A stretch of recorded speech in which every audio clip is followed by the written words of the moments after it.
Congratulations for opting in to get this free summary report. Along with this report, you're going to get a deeply relaxing guided meditation, an exercise from my book, and that's called the Socratic Test, an excellent process for you to work through any fear, anxiety, trauma, or depressive compulsive thoughts that you may be having. And you'll also get an introduction to my method. What's this about combining ancient Greek philosophy with neurocoaching, CBT, and modern science? What's this all about? Now, if you're not such a reader and you would like me to explain it to you through this video, all you have to do is stay tuned. And perhaps you're at a place right now in your life where you're in a transition. You would like to transform your life. You're looking at your next 20 years and you're saying, I really want to make the best of this time. So I want to share with you my method. The Alkestis method is based on 3 golden principles of Greek philosophy. And this is really a mechanism for self-leadership, for self-navigation, if you like, navigating through the challenging times ahead. So let's dive right into it. Fear, one of your deepest fears. Something that keeps you up at night, something that frustrates you when you think about it, and it could be something that's also causing you to be depressed or angry, even resentful. Basically, we're taking any of these difficult emotions, I would call them. I wouldn't call them toxic because they just come up. To call them toxic would be to judge them, and it's not about judging them right here. It's about observing them. Remember that when you practice mindfulness, as we say in Greek, prosochi, all you do is observe the thoughts as they come up. I like to think of it like bubbles in a champagne glass. You know, they're just coming up. You're just opening up the bottle and these thoughts are coming up and we just release them. First, I think we should just take some deep breaths together just to come to the moment and just to be fully present. I'll ask you to take a comfortable position. Arrange your clothes, arrange your other devices so that they will not disturb this process.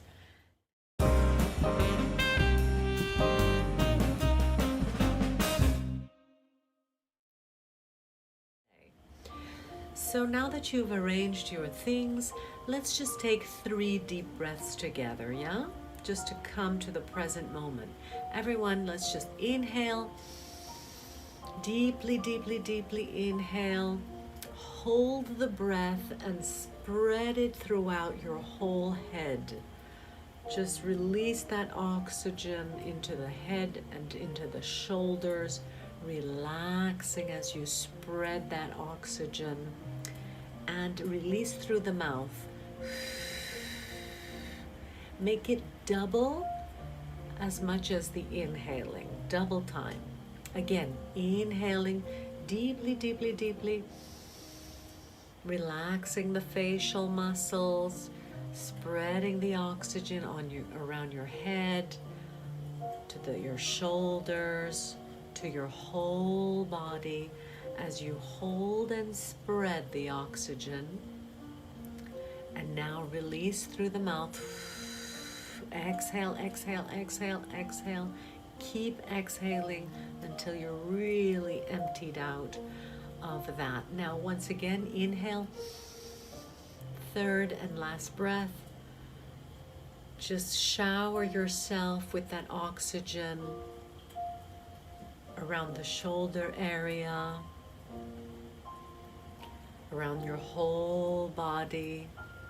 Wonderful. You're doing great. And now exhale.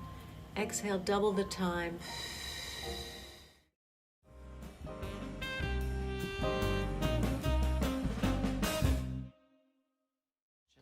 first question is it true? How true is that thought you're having? Is it true? I mean, out of 100, how true? What percentage of truth is it? Is it 80% true? If you're really honest with yourself. Because you see, this is the principle of ethos, what the Greeks call ethos. Ethos is having integrity in your thoughts. It's testing your thoughts if how true they are. Or are you lying to yourself? This is the alpha and omega of philosophy, to separate the truth from the lies and the perceptions, the misperceptions. So, if you're honest with yourself, how true is that thought? I mean, perhaps you're generalizing. Is your belief more of a generality or a dramatization? Are you dramatizing, perhaps? A lot of us dramatize in our thoughts. We're like, he's never going to love me, or I'm never going to find that job that I want, or I'll never be able to. These are dramatic generalizations, okay? So you have to ground yourself and be honest with yourself. Is that belief that you have, that you've written down, is it true? To thy own self be true, would say the philosophers, and Shakespeare as well. If you really look at it, is there no other perspective that one can have? Is that the only truth? Is 100% true? You may begin to see that your belief is somewhere flawed. It's not as true as you think it is. And here are the next two questions which can help you along this process.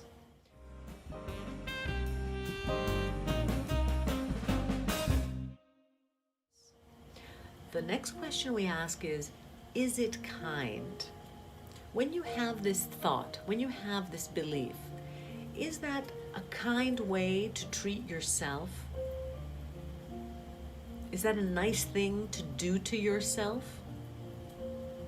Or is it self-sabotaging? Is it mean when you tell yourself, you're never going to do this, or you're never going to manage that, or you're not good enough, and you're not beautiful enough? When you have this type of thought, is it kind? I mean, if there was someone outside of you telling you this thing, would you accept that from them? Or would you go tell them, you know, I'm not taking this crap from you? And yet you take it from yourself. You self-depreciate, you self-sabotage yourself. You tyrannize yourself with this thought. You keep doing this thought. And this second question that I mentioned, is it kind, is linked to the Greek principle of pathos. And it's all about emotional intelligence. Pathos is the Greek root of the word passion. So when you do this with passion, when you have that thought with passion, what is it doing to yourself? Question yourself. Are you allowing your passion to overtake you, to get out of balance? And what about, is it kind to the other person involved when you have this thought? Is it kind to the other people involved? Or are you putting them in some drawer, putting a label on them and fixating them? You know, when you say he's never going to love me, or this client is just a complete jerk, when you do that, what is it? Is that a kind way? That's not the path of empathy and compassion. Again, with the root of pathos in those words. Empathy and compassion have that word, Greek root, pathos. So you have to really check your pathos. Is it kind? If you put yourself in the other person's shoes, how would they view the situation? Maybe they're frightened. I can tell you, they probably are more frightened than you. They just don't show it in the same way. So instead of hating them and feeling toxic about them or being afraid of them, why not feel how they're feeling and try to tune into their fear. This is exercising your pathos in a good way.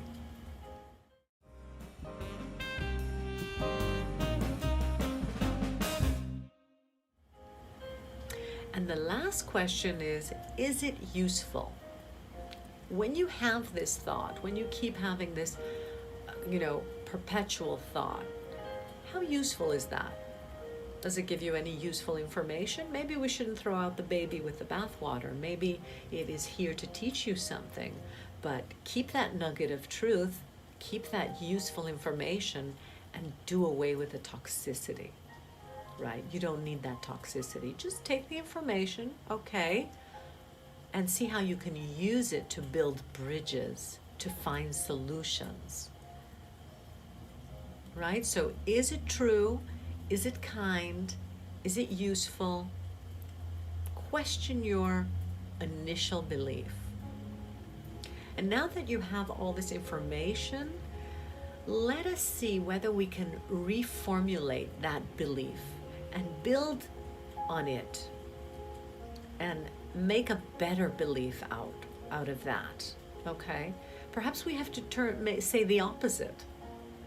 Try the opposite belief. So for example, if your belief is, I'm never going to get the clients I want, say the opposite to yourself just to try it on. Say, I am attracting the right clients. They are on their way.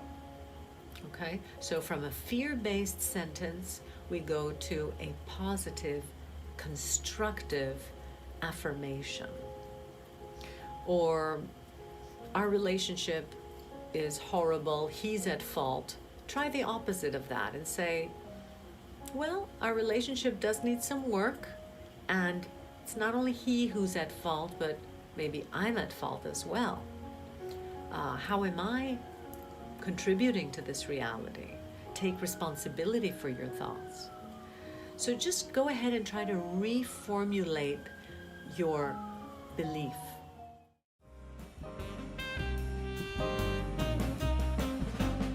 So that it is a more positive statement, a more realistic statement, a more constructive statement. And basically, every time you think of the old fear-based thought, say this to yourself instead. Practice this affirmation. Practice meditating on this new statement. It's who you want to be. You want to be more truthful, more kind, and more practical, more realistic, more useful to yourself. So transform your thought from a fear-based thought to a thought that's based in freedom and confidence and certainty. Now you might say, yeah, I'm not actually that confident. I don't actually have that much certainty. Practice and you shall become. Okay. Energy flows where attention goes. As Aristotle correctly pointed out, we are what we repeatedly do. So check yourself, correct yourself. This is the work. This is what we call in Greek the askesis. You're practicing. You're a practitioner of more constructive thoughts, of more mature thoughts, and ambitious thoughts for who you want to become. In fact, I liked reading recently a paragraph by Marcus Aurelius, and he would always pass his thoughts through, what would this mentor say? What would Socrates say? What would Pythagoras say? You may have other mentors of your own. You might say, okay, what would Oprah think? Or whoever you admire. Let them inspire you to create a new belief system. And instead of repeating the old pattern, when you're there in that situation, the initial situation, remember when I asked you to revisit that situation? Flip that thought. Flip the old belief, trade it, swish it, as Tony Robbins would say, and use the new thought, the new program.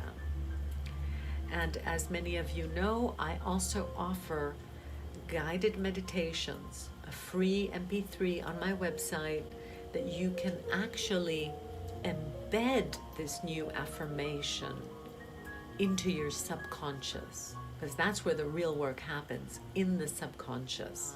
Because this will really help you to embed and go deeper when your brain is in the state, alpha state or theta state, your brain is a lot more receptive. So practice repeating this new thought on the conscious level. Visualize yourself in the future, repeating this affirmation and working upon this affirmation, this new way of thinking, but also do the inner work with the guided meditation MP3s. They are so useful, and as you know, you can practice with the MP3s that I offer.